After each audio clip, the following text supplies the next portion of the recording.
Alright guys, TacticalRab again today. Hope you're doing well and enjoying your day so far. Massive updates in the Valorant world yesterday with big rumours as to what is going on right now behind the scenes at NRG, especially ahead of a crucial series tonight against none other than Sentinels. Is Chet, their head coach, going to leave the team, go elsewhere? What does that mean for the decisions that have been made over the last couple of months? What does Demon 1 think about the whole story? So much to dive into. Very much enjoyed your thoughts in the comments below. Hit the like button if you enjoy. Subscribe if you're new as always. I would greatly appreciate it. Plenty to get into. Firstly, it's got to be said, it is 1 year yesterday since this famous incident here with ShahZaM, and I'll just put it on the big screen again for you guys to relive in all of its glory here. Cigarettes versus ShahZaM, couple of seconds on the clock. The runaway was possible. It doesn't go his way, and well, the rest of course is history. And as he says, a lot of notifications today for some reason. Can't be anything big. Lol. So that was unfortunate. But let's talk about roster stuff, because MIBR, we've talked for a few days now what the speculation is around ShahZaM. Where's he going to go? What's the setup going to be? And it turns out that it's MIBR that are having a couple of players with visa problems. ShahZaM made that quite clear when he talked about it on stream, that this wasn't necessarily going to be a permanent thing, although we'll see in due course how well he performs. It was more like a couple of players with visa issues. They needed some replacement. So Paint is coming in as their duelist, but ShahZaM is joining MIBR, which is, you know, quite the storyline really just to see. We speculated on which teams he could potentially be going to. Turns out it's going to be MIBR. So I'm happy for ShahZaM to get another opportunity back in the Pro League, right? Because I think he's been looking for it. With Rich not being able to make it due to visa complications, ShahZaM is in. And yeah, quite the storyline as well. You guys remember especially the ShahZaM and Zom situation of Sentinels a few years ago that were beefing up against the Brazilian scene hard, and nowadays you fast forward a couple of years, Sentinels have a Brazilian player on it in Sassy. You know, obviously you've got ShahZaM now, former Sentinel player, playing for a Brazilian team. So it's going to be an exciting storyline to look for, and as he says, playing as a stand-in while players wait for their visas. I genuinely think ShahZaM might make this team somewhat better. I still don't think they're going to be great. I mean, the team hasn't been great all the year, but I think it'll be exciting to see what ShahZaM's capable of. They're back on the stage. I'm certainly going to be tuning in to see how it goes, and as he says, you know, still kind of part of G2, but he's being loaned out to MIBR, and in the long run it's probably not going to happen. But if ShahZaM can come back and prove himself that he's still capable of competing at this level, then who knows what opportunities might arrive in the future for next season and beyond. Big questions as well on what's going to happen with Path to Pro. Major changes confirmed yesterday by Riot Games as to what the Challengers, Premier, Ascension, VCT, Pro League actually looks like. These are the major changes, and they are good and bad depending on your perspective. There's been lots of discussion on this. This is the main one. So if you guys remember when the Ascension was first announced, the idea was every year there would be one team that wins Ascension and comes up to the Pro League. The problem is that you then have one team in Ascension that's in the Pro League. They have a 2-year cycle, and then they drop down again, which I think was meant to cap out at 14 teams. The idea was there would be 4 Ascension winners over the several years that would get in. Every team that won would get a 2-year period, and after it got to 14, they would effectively cap it out there. However, they're changing their decision on this, and they're capping the league at 12, which I think is very sensible. I just didn't really agree initially, and I don't think they thought it through well enough, to be honest. The whole idea of having a rolling Ascension winner that would get up into the VCT and then, you know, have like a 2-year time window and then get dropped out again. Because my thinking always was, let's say you are, well, okay, G2 in this case, they won, they didn't win, they were the guard, but let's just say they stayed as the guard. They won Ascension, they get through, they do really well in the regular season, but after 2 years they're gone again, and the only way they're not gone is if Riot Games decide, actually, you know what, you're a good organisation, we're going to partner with you officially and drop one of our other partners, right? I mean, there was literally a world in which the guard, okay, now G2, but let's just say the guard, if they stayed as the guard, and even G2, it doesn't really matter. Let's say they win champions next year. They literally win the world championship, and then they're told, well, you know, you were already a guest, now you're getting relegated from the league, effectively back to challengers, which, like, it just doesn't make any sense, does it? So they're changing the plan. I think this is a good change. Certainly for the Pro League, this is a good change. What it means for Tier 2, that is another question. But the automatic relegation after the 2-year cycle is now gone. It's instead performance-based. The term length is now only 1 year. The cap is now 12. 12 is not the best number. 16, I think, is the best number for leagues because, yeah, there's just more you can do with it because it's a power of 2. But, 12 is a multiple of 2 and a multiple of 3 and a multiple of 4 also works reasonably well. And there's some good things you can do with 12 teams. When you have 11, like it is right now, when you have 13 or 14, it's just ugly. And like 14 is also an awful number as well to make it work for leagues. 12 is good. Like you can make 12 work. It's not the best, but it's good enough. That I think is where they're going to stick with it. But this is the important point. If you, as the Ascension team, make it to champions, then you guarantee that you keep your spot for the other year. And also you've got to recognize when it's 12 teams, there will be 2 Ascension teams in the Pro League and there will be 10 partnered teams, as it were. So for either of those 2 Ascension teams that will be in, if you make champs, you're guaranteed to extend. But if both Ascension teams make champions, then one,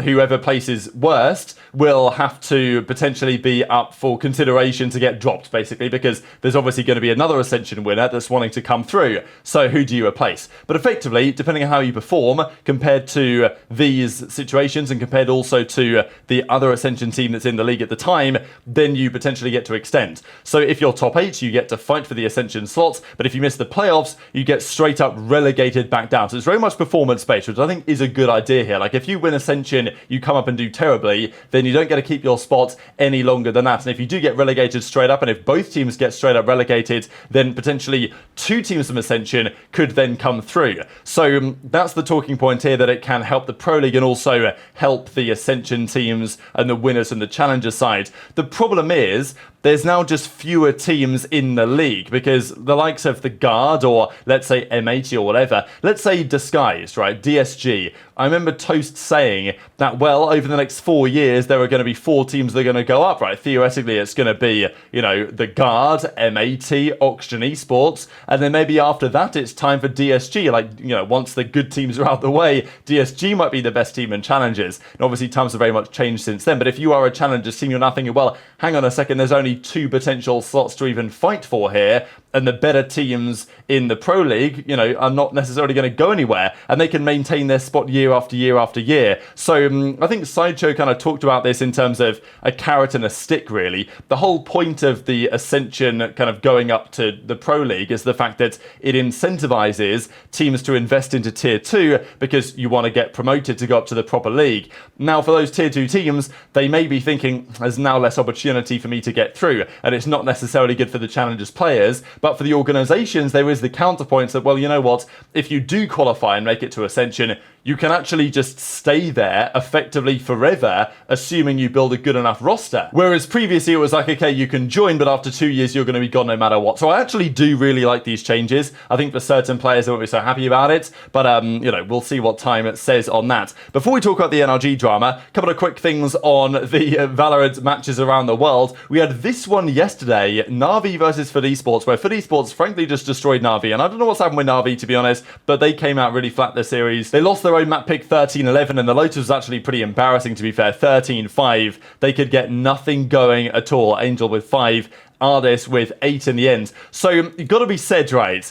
In the middle of May, they got rid of Doom Bros, and they decided that after their difficult run where they lost to teams that were really, really good, they nearly didn't make it. Well, they didn't make it to Shanghai. Maybe they could have done, but they didn't because they kept playing Heretics and all this type of stuff. Doom Bros was dropped from the team, and it seemed to be like they thought, changing their coach was going to be the way to go. That has not proven to be true so far, and it really feels like for Na'Vi at the moment, they are, not enjoying themselves, lacking something because, not won a map so far. It's not looking great for them. Just to quickly see what's happening here, by the way, in the Pacific side. This is map 3. Looks like Talon are about to take this one, and actually Ban on the ISO, I think, had an ace here, or at least it was in this series. I'm pretty sure it was on this very map. We're seeing Neon get played. We're seeing ISO even get played as well on the Icebox, and Talon taking advantage of it, it seems. So interesting to see what's happening in these respective regions. Just to look at this, by the way, these are the point standings around the world for qualification for the World Championship, right? So it's kind of difficult to find this information, but you guys can see how it looks. 100T tied with Sentinels in the Americas,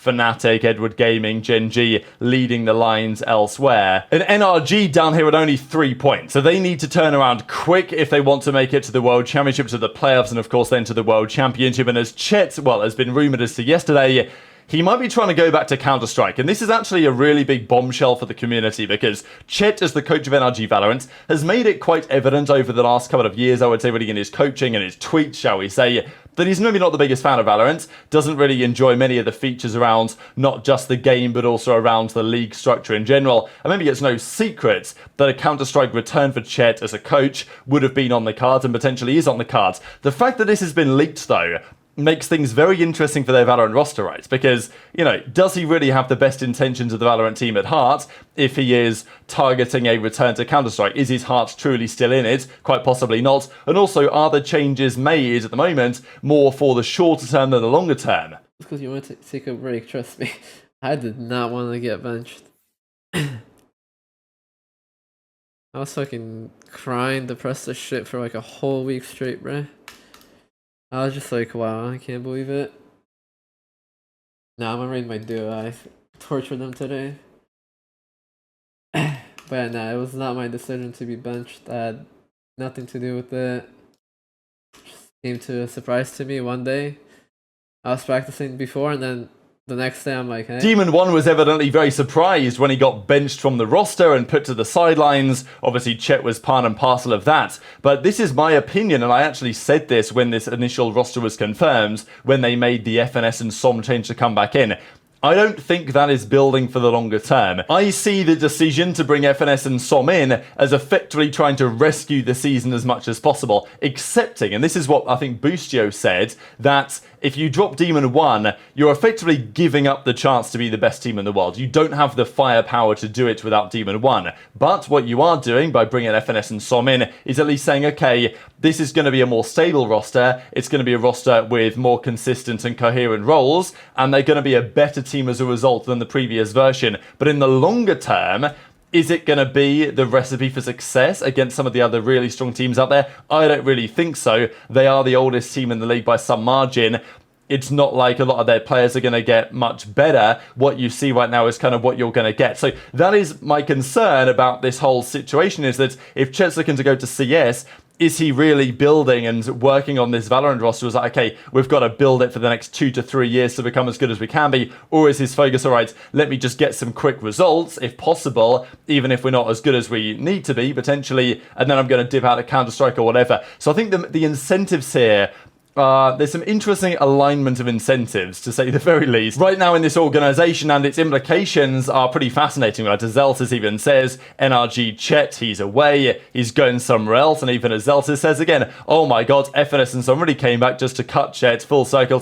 Like, I don't think there's any real, I don't think there's snake in Chet precisely. I think this is probably a decision that Chet, if it is true, has been contemplating for some time. But yeah, Zellsis calling him a snake. They go a bit back and forth. And of course, the crucial thing is that they play today. This is the game that people have been looking forward to now for some time. Let me just see how it's all trending. I mean, if I just click on Sentinels and go right about here, 13 hours and 40 minutes as I'm recording this video from now, we are going to get the banger series we've been looking forward to. So all the storylines are pointing towards this one. Very much interested your thoughts on all this stuff in the comments below. Hit the like button if you enjoyed. Subscribe if you're new. Take care, and I'll see you next time.